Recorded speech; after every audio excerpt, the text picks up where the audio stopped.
All right, let's dive right in. We're looking at the global shipping industry today, and believe me, things are getting complicated.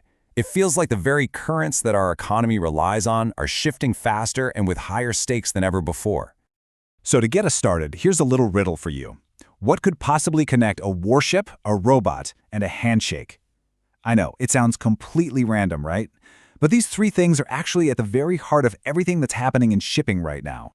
And the answer is, they're all reshaping the future of how goods move around our planet. See, the warship? That's all about security. The robot? That's technology. And the handshake? Well, that's diplomacy. And together, these three forces are changing the game. Let's start with that warship and the whole idea of security. So our first theme here is what we're calling the current of conflict. You know, the world's oceans have always been the superhighways for global trade, but lately they're becoming much more dangerous, much more contested. Navigating them now, it's a whole new ballgame.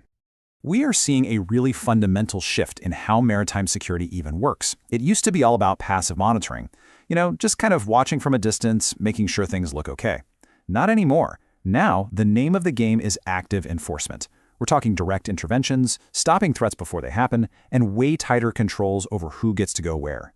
This isn't just some small policy change. It's a complete strategic overhaul happening out on the high seas.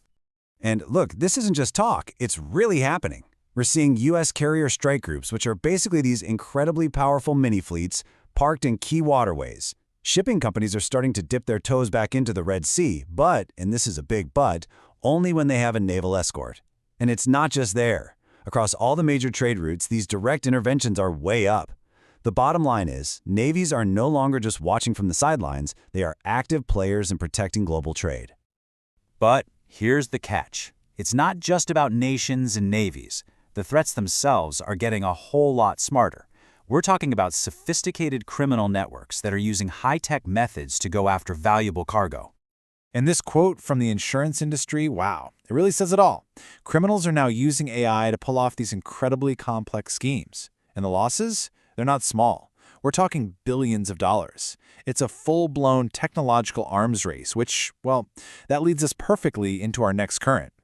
So with all that going on, you might think the industry is just playing defense, but it's not. It's fighting back with this huge wave of innovation.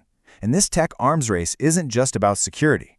In a world with razor-thin profit margins, it's about being faster, cheaper, and just plain better to survive. Now get a load of this number, 2.11 million. That's the record number of shipping containers, the big 20-foot ones, that the port of Mombasa handled in just 1 year. It's a pretty staggering figure, and it really shows how new strategic ports are becoming more and more important as global trade has to find new pathways. But here's the thing about that kind of explosive growth. It's a real double-edged sword. On the one hand, yeah, it's a massive opportunity. It cements a port's place on the map. But on the other hand, it creates enormous challenges. Think infrastructure bottlenecks that could just bring everything to a grinding halt. That pressure, though, that's what's forcing them to modernize, and fast. And what's the key to that modernization? You guessed it, artificial intelligence. Countries like India are going all in, hosting major summits just to figure out how AI can revolutionize everything from port efficiency to safety. It's all about using technology to manage that insane growth and finally break through those old bottlenecks. And this isn't some far-off future stuff. It's happening as we speak, all over the globe. Right now, China is testing its biggest electric container ship ever. We've got India pushing AI in its ports. The direction is crystal clear. We're headed towards a future of smarter, greener, and much more automated shipping. Okay, so we've got powerful navies and incredible new tech. But that's only two pieces of the puzzle. All the hardware in the world isn't enough on its own. And that brings us to our third and final current, cooperation.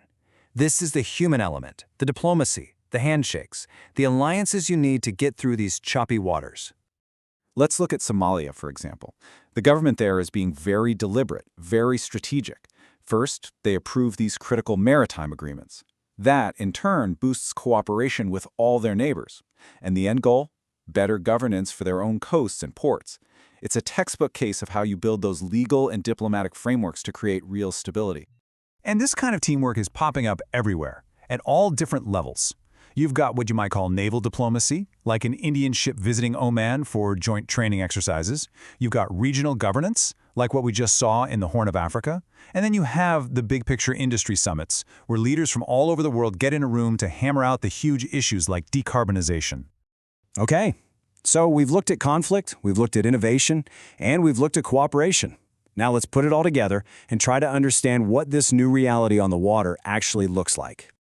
The absolute key thing to understand is that these three currents, conflict, innovation, and cooperation, they aren't separate things. They are constantly crashing into each other, constantly interacting. A security threat over here drives the need for technological innovation over there, which then forces countries to create new agreements to manage it all. It is all connected. So, what's the big takeaway from all this? It's that the shipping world today is defined by this constant dance between risk, adaptation, and growth. Being successful isn't just about having the biggest ships anymore. It's about being nimble enough to manage risk, smart enough to adapt with technology, and open enough to build the right partnerships. And that really leaves us with one final crucial question. In this new ocean of constant change, where security, technology, and diplomacy are always shifting beneath your feet, who's going to be able to navigate these new tides, and who is going to sink?